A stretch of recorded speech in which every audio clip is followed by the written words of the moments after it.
தன்னை பற்றி அவதூறாக அதிமுக முன்னாள் நிர்வாகி ஏவி ராஜு பேட்டி அளித்துள்ளதாக நடிகர் கருணாஸ் புகார் மனு அளித்திருக்கிறார். இது குறித்தான முழு விவரங்களுடன் இணைகிறார் செய்தியாளர் சரவணன். சரவணன், வணக்கம். விவரங்கள் என்ன?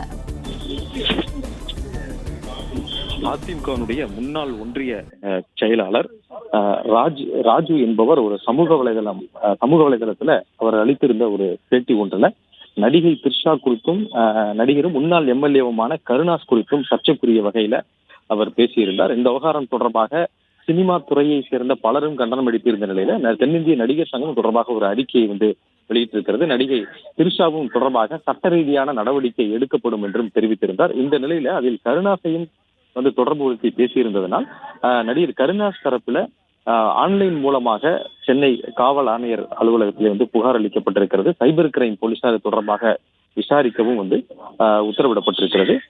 இவர் கொடுத்திருக்கக்கூடிய அந்த புகாரில இவர் நடிகராக மட்டுமல்லாமல் முன்னாள் சட்டமன்ற உறுப்பினர் முக்குளத்தூர் புலிப்படை என்ற ஒரு கட்சியினுடைய தலைவராகவும் செயல்பட்டு வருவதாகவும், நடிகர் சங்கத்திலும் தான் துணைத் தலைவராக இருப்பதாகவும், ஆனால் இது தொடர்பாக அதிமுக நிர்வாகி என்பவர் கொடுத்திருந்த அந்த பேட்டியில் சமூக வலைதளங்கள் இது வைரலாகி வருகிறது. அந்த வீடியோவில் தன்னை பற்றி அவதூறாக அருவருப்பான மற்றும் உண்மைக்கு புறம்பான செய்தி அதில் அவர் குறிப்பிட்டிருக்கிறார் என்றும் கருணாஸ் புகாரிலே தெரிவித்திருக்கிறார். அது மட்டுமல்லாமல் தன்னையும் நடிகை த்ரிஷாவையும் தொடர்பு படுத்தி கூவத்தூர் விவகாரத்துல, கூவத்தூர்ல சட்டமன்ற உறுப்பினர்கள் எல்லாம் முன்பு தங்க வைக்கப்பட்டிருந்த பொழுது அதில் தான் அங்கே ஒரு தரகர் போன்று செயல்பட்டதாக அந்த நபர் குறிப்பிட்டுள்ளதாகவும் அந்த புகாரில் அவர் குறிப்பிட்டிருக்கிறார்.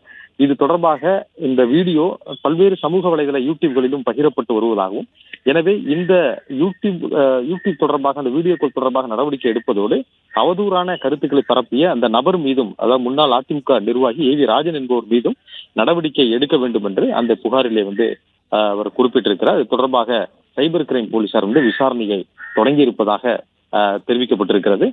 நடிகை த்ரிஷா தொடர்பாக தனது எக்ஸ் தளத்திலே அவர் கண்டனம் தெரிவித்ததோடு அவரும் சட்ட நடவடிக்கையை மேற்கொள்ள இருப்பதாக தெரிவித்திருந்த நிலையில நடிகர் கருணாஸ் தொடர்பாக புகார் அளித்திருக்கிறார். நடிகை த்ரிஷாவினுடைய தரப்பிலிருந்தும் சட்ட ரீதியான நடவடிக்கைக்கு புகார் அளித்து நீதிமன்றத்தில் அவதூறு வழக்கு தொடர்வதற்கும் திட்டமிட்டிருப்பதாக தகவல் வெளியாகி இருக்கிறது. அவர் சட்ட ஆலோசகருடன் அவர் ஆலோசனை செய்து வருவதாகவும், அதன் அடிப்படையிலே அவர் நடவடிக்கை அடுத்த ரீதியாக ஒரு புகார் அளிப்பதற்கு திட்டமிட்டிருப்பதாகவும் தகவல் வெளியாகி இருக்கிறது. நடிகர் கருணாஸ் தற்பொழுது புகார் அளித்திருக்கக்கூடிய நிலை, இந்த புகார் குறித்து காவல்துறையினர் விசாரணை மேற்கொண்டு வருகின்றனர்.